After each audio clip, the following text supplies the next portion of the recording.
Hi ladies, today is week 6, day 1. It is May 11th, and we are on pages 26, 27, and 28 in your packet today. Our learning target is I can convert metric units of capacity. So today we're going to be looking at liters and milliliters. You'll notice that you have another conversion chart here, going from liters to milliliters by multiplying by 1,000 and milliliters back to liters by dividing by 1,000. All right, so let's take a look at page 27. So on page 27, we are going to be starting on question number 1. And it says, explain how you can convert milliliters to liters. So looking back at this problem, milliliters, if we want to convert from milliliters back to liters, we want to use division, and we're going to be dividing by 1,000. So let's take a look. So it says, explain how you can convert milliliters to liters. You're going to, let me make that smaller, divide by 1,000. All right, so then looking at number 2, it says, what types of tools would you select to measure capacity? Give an example and explain how that tool could be used. So if we are measuring that capacity, we're still thinking about liquids. So something that you might be able to use would be a liquid measuring cup.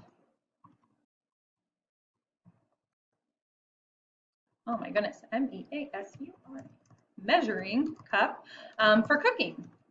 So if you're thinking about maybe with those liquid measuring cups, so it has like the handle and it's used primarily for liquid measurements. So then on number 3, we're actually going to be converting liters to milliliters. So again, this is super simple because we're either multiplying by 1,000 or dividing by 1,000. So if you have a decimal number, it makes it really simple because you're able to just multiply or divide by just moving your decimal. So if we're going from liters to milliliters, we're going to look back at our chart. So liters to milliliters is to multiply by 1,000. So I'm going to even just kind of put that up here. 2 milliliters is going to be multiply, and then milliliters to liters is going to be divide. All right, so if we are multiplying by 1,000, that means that our answer is going to get bigger. And we're multiplying by 1,000, which means we need to move our decimal 3 times to the right because we want that answer to get bigger. So we're moving it away and further down so that our decimal numbers become larger quantities. So this actually becomes 2,750 because that empty bowl becomes a 0. And then the decimal is actually behind the 0, so we don't need to list it because anything after the decimal is irrelevant. All right, so now we're going from milliliters back to liters. So we're going to divide, all right, which means if we're dividing, we want to go backwards. So you can even kind of look at those arrows as well. So we want to start at the very end. We want to assume that our decimal is at the very back of our problem or of a number, and we're going to move it 3 times. 1, 2, 3. So remember, if there's no decimal, you assume it's at the very end. And then now that these are all behind, we're going to get rid of them. And our answer is just going to be 3 wholes. So 3,000 milliliters is 3 liters. Looking at number 5, we have 5 liters. And how many milliliters is that? So 5 liters, we're going to be multiplying to go from liters to milliliters. We're going to be multiplying that by 1,000. So we know that 5 times 1,000 gives us 5,000. Number 6, 250 milliliters. We're starting over here at milliliters and going back to liters. So we're going to divide, which means we're going to move our decimal 3 times. and we're going to move it to the left. So we're going back. So 1, 2, 3. And remember, we assume that our decimal is at the very end after the ones place. And then now we have our decimal, and we have a 2 and a 5. You can leave the 0 if you want to, or you can get rid of it, because remember, anything beyond the whole numbers or those digits that have values, you don't need a 0 because it doesn't change. I could put 6 zeros on the end here and it wouldn't change the value. Looking at number 7, I'm going from liters to milliliters. So I'm going to be multiplying, moving my decimal 3 times to the right. So start where the decimal is, move 1, 2, 3. Remember, each number gets its own bowl. I don't need these zeros now because my decimal's behind the 7. So my answer is 27. Last one on this part that we're going to be looking at is number 8. We're going from milliliters and dividing by 1,000 to get to liters. So I'm going to start my decimal at the very end of my answer, because remember, if you don't have a decimal, you assume it's at the very end. We're going to move it 3 times because we're dividing by 1,000. 1, 2, 3. My decimal is now right in front of the 4.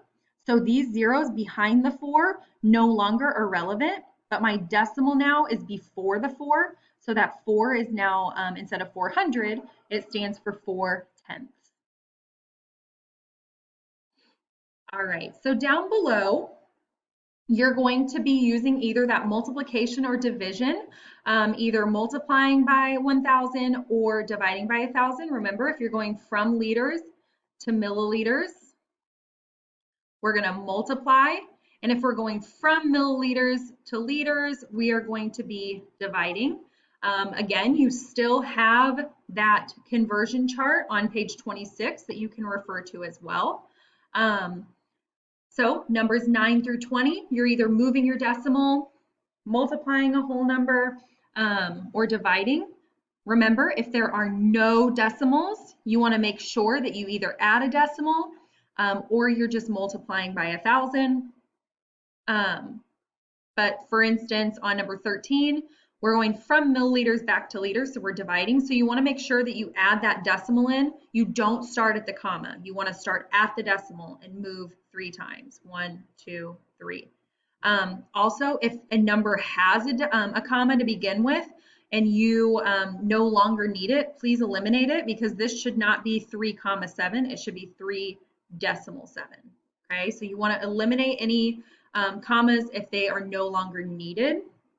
For instance, on number 10, you're only moving 1, 2, 3 times. I wouldn't say 45, comma. Okay, that doesn't make sense. So you want to make sure that you are that you're appropriately writing down those answers. On number 21 and 22, you're going to be going from liters to milliliters.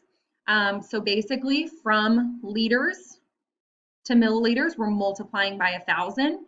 And then from liters to milliliters, we're going to divide by 1,000. So you're going to multiply here and we're going to divide here. On page 28 in your packet, you are going to be looking at your daily review 12-5. There are 7 questions and you are using just a lot of different review material that we've talked about throughout the school year. Just a reminder, if it is an A, B, C, or D question, there is only one correct answer. Okay, so if it's listed A, B, C, or D, it is only a 1 answer question. All right, so if you have any questions, please feel free to reach out. And if not, I will see you on our Zoom call tomorrow. Also, don't forget, your assignment for today is going to be on Pearson Realize. It's listed as 5-11-20 quick check. Please make sure that you go on there and you complete this quick check. Definitely have your packet available so that you can use this conversion chart. But again, please make sure that this is done so that so I'm able to get your participation points for the day and see how you're doing on these assignments.